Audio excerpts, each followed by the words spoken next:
Good morning, dear students. Today we will start new chapter, and the name of this chapter is acid, base and salt. This is the second chapter of chemistry. आज हम लोग एक नए chapter का start करने जा रहे हैं। उस चैप्टर का नाम है एसिड, बेस एंड सॉल्ट्स। तो ये केमिस्ट्री का सेकेंड चैप्टर है। हम लोगों ने first chapter chemical reactions and equations को पढ़ा है। उसके बाद पीरियोडिक क्लासिफिकेशन ऑफ एलिमेंट्स के बारे में पढ़ा है। अब ये जो है सीक्वेंस में अब ये एसिड, बेस एंड साल्ट को स्टार्ट करने जा रहे हैं। तो इस चैप्टर में मेनली हम लोग एसिड, बेस एंड सॉल्ट के बारे में पढ़ेंगे। उसका डेफिनेशन क्या है, उसका डेली लाइफ में यूज क्या है, ये सब के बारे में हम लोग जो है पढ़ेंगे इस चैप्टर में। और उससे भी पहले इम्पोर्टेंट ये होगा कि एसिड बेस को हम लोग आइडेंटिफाई कैसे करेंगे, एसिड बेस का कैरेक्टरिस्टिक क्या होता है, उसका प्रॉपर्टी क्या होता है, ये सब इस चैप्टर में हम लोग पढ़ेंगे। और कुछ इम्पोर्टेंट सॉल्ट्स के बारे में इस चैप्टर में हम लोग पढ़ेंगे। यानी कि इसमें मोटा मोटी तौर पे ये देखा जाए तो इसमें जो है मेनली एसिड के बारे में पढ़ना है, यानी कि एसिड क्या है, उसका कैरेक्टरिस्टिक क्या है, उसके बाद एसिड का क्लासिफिकेशन क्या है। उसके बाद हम लोग पढ़ेंगे बेस के बारे में, सेम चीज़ चलेगा, बेस का डेफिनेशन, क्लासिफिकेशन, प्रॉपर्टी। उसके बाद जो है हम लोग इसमें सॉल्ट्स के बारे में पढ़ेंगे और कुछ कॉमन सॉल्ट्स जो डेली लाइफ में हम लोग यूज करते हैं उसके बारे में। तो हम लोग जो है यहाँ पे चैप्टर को स्टार्ट करते हैं। और अभी प्रेजेंट टाइम में हमारे पास जो है टोटल 118 एलिमेंट्स हैं टोटल। ये हम लोगों ने पीरियोडिक क्लासिफिकेशन जो प्रीवियस वीडियो लेक्चर देखा है उसमें बताए थे कि हमारे पास अभी प्रेजेंट टाइम में टोटल 118 एलिमेंट है। और इस 118 एलिमेंट के ही आपस में कॉम्बिनेशन से कंपाउंड का फॉर्मेशन होता है। और इस 118 एलिमेंट के कॉम्बिनेशन से कंपाउंड का फॉर्मेशन होगा और उस कंपाउंड को केमिकल प्रॉपर्टी के बेसिस पे, यानी कि उस सारे कंपाउंड को केमिकल प्रॉपर्टी के बेसिस पे उसको 3 कैटेगरी में डिवाइड किया जाएगा। सबसे फर्स्ट कैटेगरी का नाम होगा acids, second base and third one salt. ठीक है, तो ये केमिकल प्रॉपर्टी के आधार पे जितना भी केमिकल कंपाउंड है उसको 3 कैटेगरी में बांटा जाएगा, एसिड, बेस एंड साल्ट। अब यहाँ पे जो है एसिड, बेस, साल्ट को 1 बाय 1 डिस्कस करेंगे। उससे पहले हम लोग जो है एसिड बेस को कैसे पता करेंगे कि गिवन सैंपल जो है एसिड है या बेस है, तो इसके लिए एक इंडिकेटर का यूज किया जाएगा। तो सबसे पहले इस चैप्टर में हम लोग एसिड बेस को आइडेंटिफाई करने वाले को इंडिकेटर कहते हैं और उसी इंडिकेटर के बारे में हम लोग को पढ़ना है। ठीक है, तो हम लोग जो है एसिड बेस को स्टार्ट करने से पहले इस चैप्टर में इंडिकेटर के बारे में, और ये बहुत ही इम्पोर्टेंट टॉपिक है और इसमें जो है मेनली हम लोग को जो है लिटमस पे क्वेश्चन ज़्यादा पूछा जाता है। तो सबसे पहले हम लोग इंडिकेटर को डिफाइन करेंगे। तो इंडिकेटर का डेफिनेशन होगा an indicator is a dye that changes colour when it is put into an acid और बेसिस।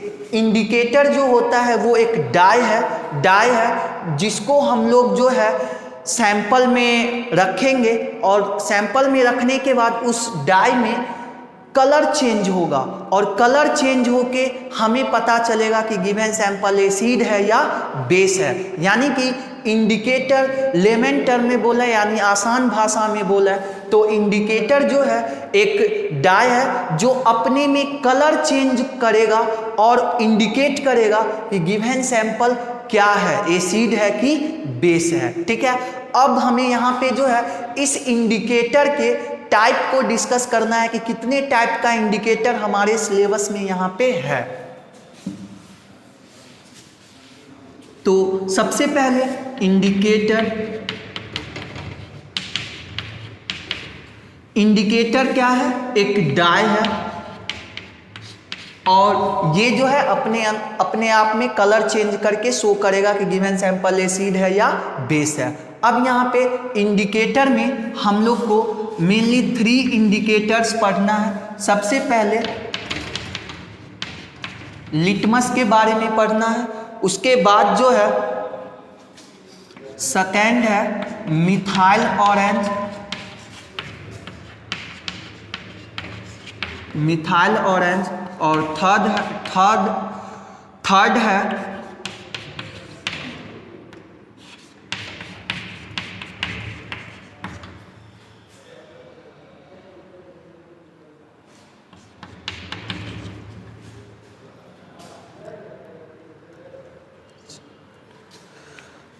है फिनोल्फथलीन। तो 3 टाइप का इंडिकेटर हमें डिस्कस करना है, लिटमस, मिथाइल ऑरेंज और फिनोल्फथलीन। ये 3 इंडिकेटर जो है 1 बाय 1 इसको डिस्कस करते हैं। तो सबसे पहले हम लोग यहाँ पे लिटमस को डिफाइन करते हैं। तो लिटमस जो है एक इंडिकेटर है और ये जो है अपने में कलर चेंज करके हमें बताएगा कि गिवन सैंपल एसिड है या बेस है। अब ये लिटमस जो है 2 फॉर्म में मिलेगा, एक जो है सॉल्यूशन फॉर्म में मिलेगा, इट मीन्स लिक्विड फॉर्म में मिलेगा, और सेकेंड वन ये जो है पेपर के फॉर्म में मिलेगा। जैसे हम लोग का बुक का पेपर होता है, पेपर का डिफरेंट कलर होता है, ठीक वैसा ही लिटमस मिलेगा। तो लिटमस 2 फॉर्म में मिलेगा, एक सॉल्यूशन फॉर्म में मिलेगा, सॉल्यूशन फॉर्म में, और एक जो है पेपर के फॉर्म में मिलेगा। तो ये लिटमस जो है 2 फॉर्म में हुआ, सॉल्यूशन और पेपर। सॉल्यूशन किस फॉर्म में रहेगा, लिक्विड फॉर्म में, और पेपर जो है वो जो हम लोग का कॉपी होता है उसके जैसा पेपर होगा इसका, ठीक है। तो ये लिटमस 2 टाइप का हो गया। लिटमस जो है ये नेचुरल इंडिकेटर है, ये लिटमस जो है नेचुरल इंडिकेटर है, नेचुरल इंडिकेटर है, मतलब कि ये हमें नेचर से मिलता है। नेचर से ये कहाँ से मिलता है, तो नेचर से जो है ये लिचेन नाम का एक प्लांट होता है, वहाँ से इसको ऑब्टेन किया जाता है, और इसका जो है नेचुरल कलर जो होता है पर्पल कलर होता है। ये लिटमस नेचुरल इंडिकेटर है, ये लिचेन नाम के प्लांट से ऑब्टेन किया जाता है। इसका नेचुरल कलर यानी कि अभी हम किसी सैंपल में नहीं डाले हैं तो इसका कलर जो है पर्पल होता है। अब यहाँ पे जो है हम लोग इस लिटमस को 2 फॉर्म में बनाते हैं, यानी लिटमस का 2 टाइप होता है। एक जो है ब्लू लिटमस और एक ये कलर के बेसिस पे है रेड लिटमस। ब्लू लिटमस एक पेपर जैसा स्ट्रिप होगा अगर पेपर है तो, और इस पे जो है ब्लू कलर रहेगा। हमारे पास चौक सिर्फ वाइट है तो इसीलिए वाइट से ये दिख रहा है, बट इसका कलर यहाँ पे इमेजिन करना है कैसा होगा, ब्लू होगा। और ये रेड लिटमस जो है इसका कलर कैसा होगा, तो नेम से ही क्लियर है ये रेड होगा। तो 2 टाइप का लिटमस होगा, ब्लू लिटमस और रेड लिटमस, ठीक है। अब हमें ये जानना है कि लिटमस कैसे हमें बताएगा कि गिवन सैंपल एसिड है या बेस है, ठीक है। तो इसके लिए यहाँ पे जो है सीधा याद रखना है कि अगर लिटमस को डाले सैंपल में और लिटमस जो है वो रेड कलर में चेंज हो गया, ठीक है, रेड में चेंज हो गया, इसका मतलब गिवन सैंपल क्या है, एसिड है। और अगर लिटमस जो है ब्लू में चेंज हो गया तो इसका मतलब वो क्या है, बेस है, ठीक है। तो ये जो एसिड होगा वो ब्लू लिटमस को चेंज करेगा किसमें, रेड में, ठीक है। और जो बेस होगा वो रेड लिटमस को चेंज करेगा ब्लू में। तो ये डेफिनेशन याद रखना है लिटमस में, और ये कलर ही पूछेगा कि an acid changes dash litmus to dash. तो यहाँ पे जो है डैश 2 जगह रहेगा तो वहां पे क्या फिल होगा, तो एसिड जो है ब्लू लिटमस को किस में चेंज करेगा, रेड में। तो ये ध्यान रखना है कि लिटमस पेपर जो है अगर उसको एसिड्स में डाले तो वो जो है ब्लू लिटमस चेंज हो जाएगा रेड में, और रेड लिटमस चेंज हो जाएगा ब्लू में, कब, जब उसको बेस में डालेंगे तो लिटमस पेपर जो है मार्केट में 2 फॉर्म में मिलेगा, रेड और ब्लू कलर में, ठीक है। तो ये यहाँ पे ध्यान में रखना। तो ये सारा बात हो गया लिटमस पेपर के बारे में। तो इतना ही हम लोग के सिलेबस में है, और इसमें जो इम्पोर्टेंट है ये कलर चेंज याद रखना है। ब्लू से रेड होना it means given sample acid, और रेड से ब्लू होना it means given sample base. Litmus का नेचुरल कलर कैसा होता है, मतलब जब नेचर से ऑब्टेन होता है तो पर्पल कलर होता है। लिटमस कैसा इंडिकेटर है, मैनमेड है यानी आर्टिफिशियल इंडिकेटर है या नेचुरल इंडिकेटर, तो ये नेचुरल इंडिकेटर है। तो यहाँ पे 3 क्वेश्चन ही बनेगा जिसको ध्यान में रखना है। पहला कलर चेंज, उसके बाद लिटमस जो है क्या है, आर्टिफिशियल इंडिकेटर है या नेचुरल इंडिकेटर, और तीसरा इसका नेचुरल कलर कैसा है, मतलब जब हम ऑब्टेन करते हैं तो बस ये 3 पॉइंट यहाँ पे ध्यान में रखना है लिटमस के बारे में, ठीक है। अब हम लोग जो है लेमन का जूस देखे हैं, यानी कि लेमन का जो रस होता है, नींबू का रस, उसको हम लोग एक ग्लास में रखें और उसमें हम लोग जो है ये ब्लू लिटमस को डालेंगे तो देखेंगे क्या कि वो रेड हो जाएगा। तो ये एक्सपेरिमेंट हम लोग घर में भी कर सकते हैं। तो नींबू का रस ले लेंगे और उसमें ब्लू लिटमस को डालेंगे तो वो रेड में कन्वर्ट हो जाता है। तो रेड में कन्वर्ट होना इट मीन्स नींबू का रस किस टाइप का हुआ, एसिड हुआ कि बेस हुआ, तो वो क्या हो जाएगा, एसिड हो जाएगा। तो सिंपल सा ये याद रखेंगे। तो ये हो गया लिटमस के बारे में, ठीक है।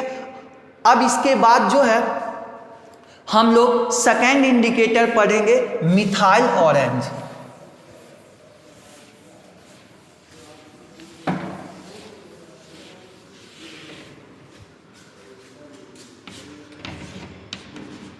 मिथाइल ऑरेंज, ठीक है। तो सबसे पहला पॉइंट इसका ये याद रखेंगे कि ये मैन मेड इंडिकेटर है, मतलब कि ये आर्टिफिशियल इंडिकेटर है। लिटमस नेचुरल था, बट ये मिथाइल ऑरेंज इसको लैब में बनाया जाता है केमिकल सबके साथ रिएक्शन करा के। तो मिथाइल ऑरेंज जो है सबसे पहला पॉइंट तो यही ध्यान में रखना है कि ये जो है मैन मेड इंडिकेटर है, मैन मेड इंडिकेटर है, ठीक है। अब उसके बाद इसका जो है नेचुरल कलर क्या होगा, मतलब जैसे रखा हुआ, अभी किसी सैंपल में नहीं डाले तो नाम में ही रखा हुआ है ऑरेंज कलर होगा। नेचुरल कलर इसका कैसा होगा, ऑरेंज, मतलब अभी किसी सैंपल में नहीं डाले तो इसका कलर जो है ऑरेंज हो जाएगा, ठीक है। अब इसके बाद जो है मिथाइल ऑरेंज को अगर एसिड में डालेंगे तो एसिड में डालेंगे तो इसका नेचुरल कलर ऑरेंज था, अगर एसिड में डालें तो ये रेड हो जाएगा, ठीक है। तो अगर हम मिथाइल ऑरेंज को सैंपल में डालें और मिथाइल ऑरेंज का कलर रेड हो गया, इट मीन्स गिवन सैंपल क्या होगा, एसिड होगा। उसके बाद जो है बेस में डालेंगे तो ये येलो कलर का होगा।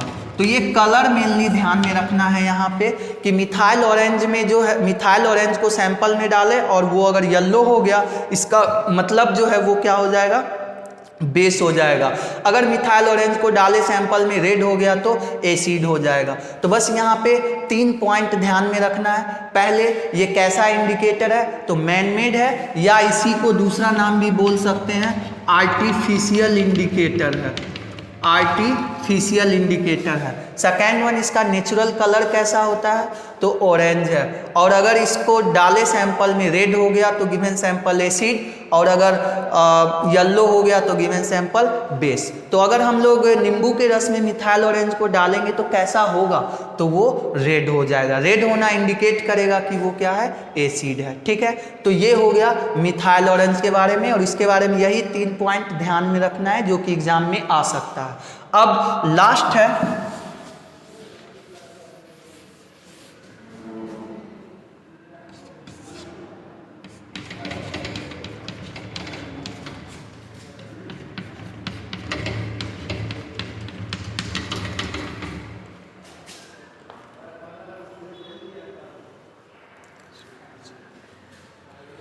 फिनोल्फ्थलीन इंडिकेटर, ठीक है। तो सबसे पहला पॉइंट इसका भी सेम होगा, ये जो है मैनमेड होगा, यानी कि लैब में बना होगा, मैनमेड, या इसको हम लोग आर्टिफिशियल भी कहेंगे, आर्टिफिशियल इंडिकेटर, ठीक है। ये भी लैब में बनाया जाएगा, मैनमेड है, आर्टिफिशियल है, ठीक है। अब इसके बाद जो है इसका नेचुरल कलर जो है, यानी कि न्यूट्रल, यानी कि जो बना रहेगा उस समय, तो ये जो है कलरलेस रहेगा, कलरलेस रहेगा, ठीक है। सेकेंड पॉइंट इसका हो गया, ये कलरलेस रहेगा। और थर्ड पॉइंट इसका ये याद रखना है कि फिनोल्फ्थलीन जो है अगर हम लोग एसिड में डालें तो ये कलरलेस ही रहेगा, कलर में कोई चेंज नहीं आएगा, ठीक है। और अगर बेस में डालेंगे तो बेस में डालने के बाद इसका कलर जो है पिंक हो जाएगा, ठीक है।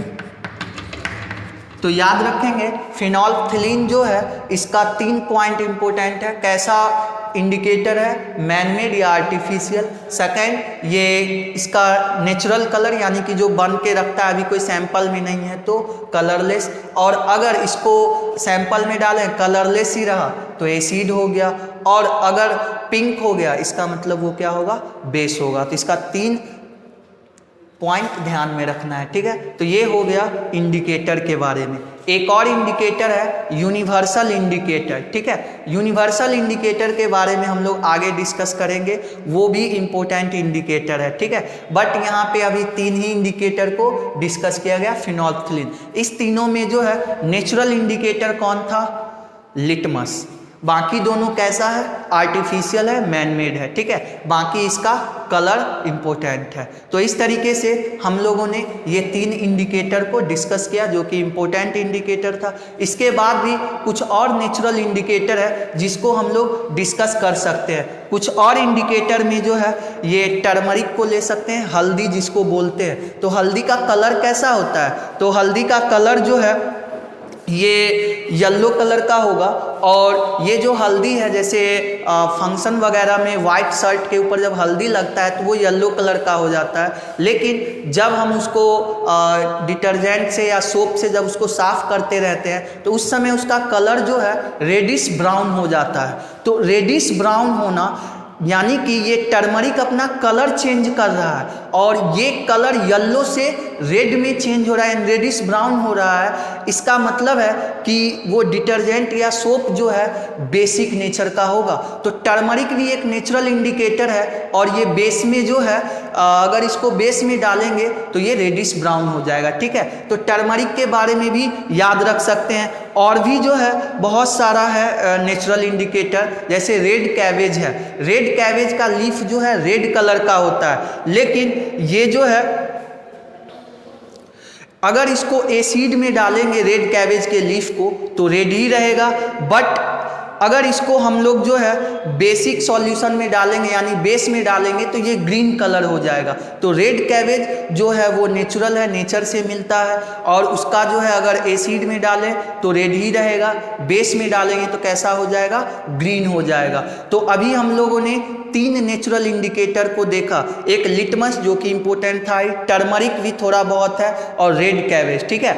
और भी इंडिकेटर है नेचुरल जो नेचर से हम लोगों को मिलेगा। तो उसमें जो है कुछ फ्लावर्स हैं जिसका नाम जो है बुक में दिया हुआ रहता है, जैसे हाइड्राजीनिया, ट्यूनिया एंड जीरेनियम। ये सब जो है फ्लावर्स का नाम है जिसके पेटल्स का कलर होगा और उसमें चेंज आके। तो मेनली हम लोग को जो है 3 ही इंडिकेटर डिस्कस करना था, ये लिटमस, मिथाइल ऑरेंज और फिनोल्फ्थलीन। और साइड से कभी कभी पूछ लेगा टर्मरिक और रेड कैबेज के बारे में। तो याद रखेंगे टर्मरिक का कलर रेड हो रहा है, इसका मतलब वो कौन सा सैंपल है, तो बेसिक है, ठीक है। और अगर रेड कैबेज है, रेड कैबेज का कलर जो है ग्रीन हो गया, इसका मतलब वो बेसिक है। तो ये हो गया यहाँ पे इंडिकेटर के बारे में। अभी तक जितना इंडिकेटर पढ़े सब में एक चीज़ कॉमन दिख रहा है, वो है कलर में चेंज आना। यानी सारा इंडिकेटर कलर में चेंज ला के हमें इंडिकेट कर रहा है कि गिवन सैंपल क्या है, एसिडिक है कि बेसिक है। लेकिन एक अलग टाइप का और स्पेशल टाइप का इंडिकेटर पढ़ेंगे जिसमें कलर में चेंज नहीं आएगा, ठीक है, उसमें स्मेल में चेंज आएगा, यानी उसका गंध बदलेगा। तो गंध में चेंज आएगा यानी कि पहले से स्मेल था और सैंपल डालने के बाद स्मेल गायब हो गया, मतलब स्मेल को हम लोग आइडेंटिफाई नहीं कर पा रहे हैं। तो ऐसे इंडिकेटर को ऑल्फैक्टरी इंडिकेटर कहते हैं, ऑल्फैक्टरी इंडिकेटर। तो ये ध्यान में रखना है, ऑल्फैक्टरी। तो यहाँ पे ऑल्फैक्टरी का मतलब ही होता है स्मेल, ठीक है, ऑल्फैक्टरी का मतलब ही होता है स्मेल, यानी कि ये जो है स्मेल से रिलेटेड रहेगा। तो इसमें स्मेल में चेंज आके ये इंडिकेटर बताएगा कि गिवन सैंपल एसिड है कि बेस है। और ऑल्फैक्टरी इंडिकेटर का एग्जाम्पल दो है, ओनियन होगा और वैनिला।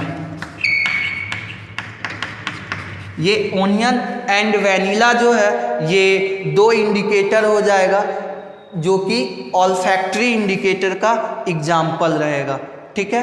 तो इस तरीके से ये ऑल्फैक्टरी इंडिकेटर का दो एग्जाम्पल हुआ। सबसे पहले डेफिनेशन याद रखेंगे, ये ऐसा इंडिकेटर है जो कि अपने स्मेल में चेंज लाके इंडिकेट करेगा कि गिवन सैंपल एसिड है या बेस है। उसके बाद जो है ऑल्फैक्टरी इंडिकेटर का एग्जाम्पल दो है, ओनियन एंड वैनिला। अब यहाँ पे जो है ओनियन एंड वैनिला से कैसे आइडेंटिफाई होगा कि गिवन सैंपल एसिड है या बेस है। तो ओनियन से कैसे पता चलेगा, तो हम लोग को ओनियन में करना क्या है कि ओनियन का स्लाइस के फॉर्म में कट करके उसको कॉटन के कपड़े में बंद करके लगभग 10 से 12 घंटा रेफ्रिजरेटर में रखना है और उसके बाद फिर उसको बाहर निकाल लेना है और उसमें कपड़े से जो है ओनियन के स्लाइस को बाहर कर देंगे। अब उस कपड़े में ओनियन जैसा गंध आ जाएगा, प्याज का गंध आने लगेगा उसमें।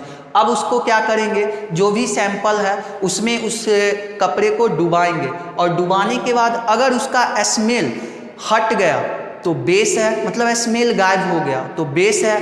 अगर स्मेल नहीं गायब हुआ तो एसिड है। याद रखेंगे इस चीज़ को, यानी कि क्लॉथ में ओनियन के स्लाइस को रखना है 10 से 12 घंटा रेफ्रिजरेटर में और उसके बाद जो है उसमें से ओनियन के स्लाइस को हटा देना है। अब उस कपड़े में प्याज यानी ओनियन का गंध आ जाएगा। अब उस कपड़े को जो है जो भी सैंपल टेस्ट करना है उसमें डालेंगे। अगर स्मेल गायब हो गया तो स्मेल गायब होना इट मीन्स कि वो बेस है सैंपल, अगर स्मेल नहीं गायब हुआ तो एसिड है। और सेम तरीका वैनिला से भी हम लोग यूज करेंगे, इसी तरीके से वैनिला से भी होगा। वैनिला में भी स्मेल अगर गया तो बेस है, अगर स्मेल नहीं गया तो एसिड है, ठीक है। तो इस तरीके से ओनियन और वैनिला हम लोग कहाँ यूज करते हैं, तो ये केक में हो गया, इसमें वैनिला का इस्तेमाल किया जाता है केक बनाने में। तो हम लोग वैनिला डेली लाइफ में देखे भी हैं, ठीक है। तो इस तरीके से ओनियन और वैनिला जो है दो इंडिकेटर हुआ ऑल्फैक्टरी इंडिकेटर।